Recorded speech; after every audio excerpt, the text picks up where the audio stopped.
As colunas gregas sustentam muito mais que os gloriosos templos. São também base para não só a história de um povo, mas também a história do mundo.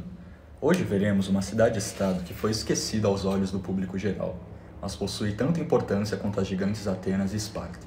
Esta é Delfos, o centro do mundo antigo. Na região central da Grécia, é possível encontrar uma região digna de ter sido morada do deus Apolo. A região a que me refiro é a antiga Fócida. Lá, nos deparamos com um povo que, segundo a crença, era capaz de se comunicar com os deuses. Estes eram os habitantes de Delfos.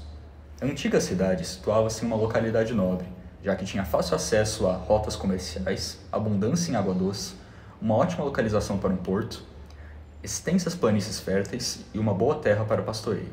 Mas não foi por isso que Delfos ganhou notoriedade. Para entender mais o motivo que guiou Delfos ao estrelato, devemos antes compreender suas origens lendárias.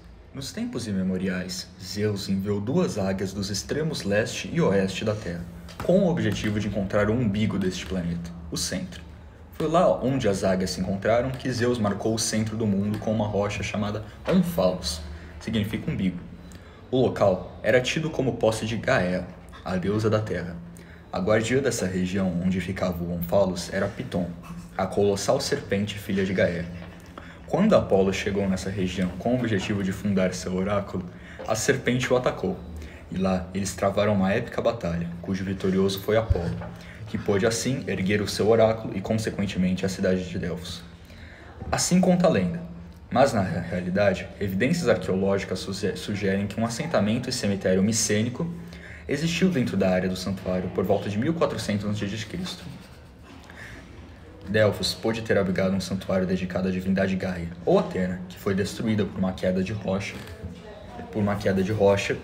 no final da Idade do Bronze. Além disso, os arqueólogos descobriram artefatos e evidências de rituais em Kirikeion Andron, uma caverna no Monte Parnasso, que remonta ao período neolítico. Os sacerdotes de Knossos, em Creta, trouxeram o culto de Apolo a Delfos no século 8 a.C., período em que começaram a desenvolver o santuário do deus. Santuário. O santuário de Apolo foi o que marcou Delfos além de seu tempo, já que lá era o lugar onde o tão famoso oráculo residia. Este oráculo era uma mulher e seu cargo era dominado de Pitia, em referência à cobra morta por Apolo.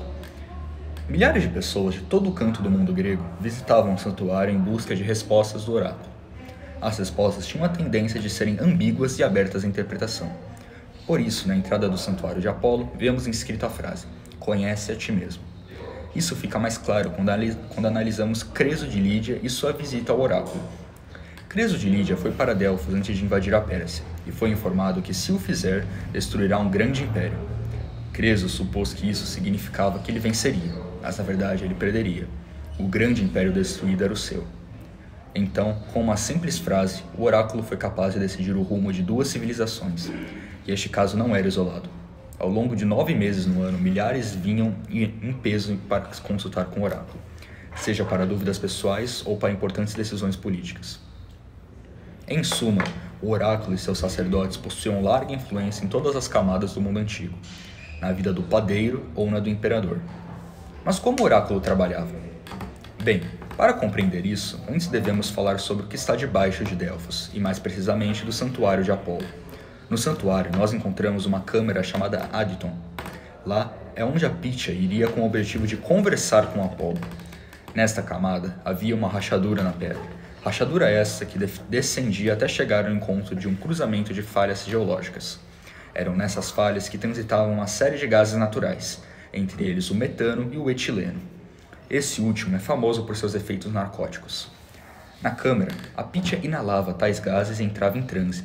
Quando em transe, ela passava a balbuciar profecias, que algumas vezes faziam sentido e outras não.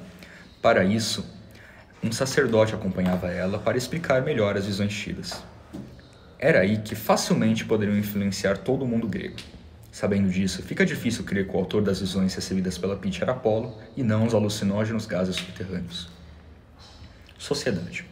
A sociedade de Delfos era governada por 2 reis e 5 éforos, que eram uma espécie de magistrados.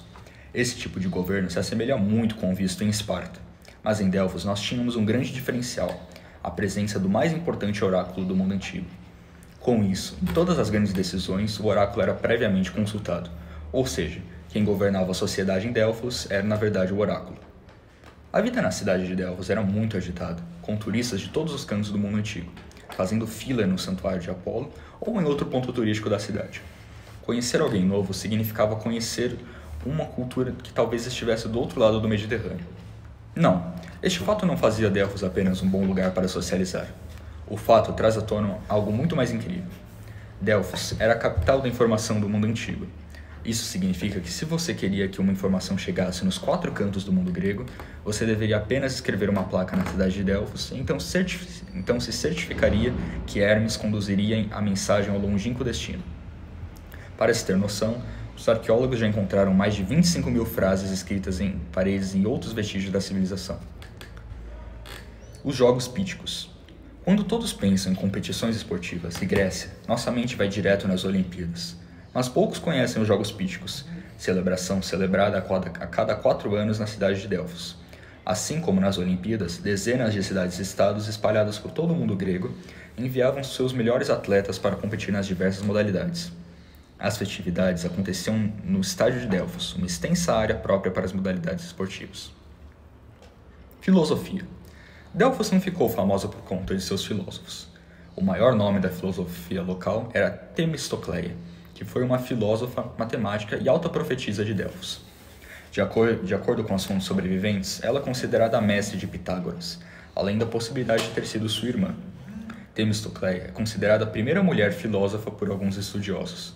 Não foram preservados os fragmentos de suas obras, porém, especula-se que algumas máximas pitagóricas sejam de sua autoria. Esse fato deve-se à forte influência que ela exerceu ao introduzir Pitágoras no campo da ética e no universo da filosofia. A ruína de Delfos. Delfos passou pela soberania de muitos grandes nomes, Atenas, Esparta, Macedônia, até Roma. Foi sob o domínio do Império Romano que as colunas do oráculo começaram a ruir. Isso porque foi com a cristianização do Império que o culto aos deuses antigos, como Zeus, Apolo, Hades, etc., foi proibido. Com isso, o grandioso oráculo de Delfos foi impedido de continuar com suas atividades. A queda do oráculo também levou à ruína da cidade, que já tinha tido muitas de suas riquezas roubadas, levando assim o fim de uma das mais importantes polis gregas.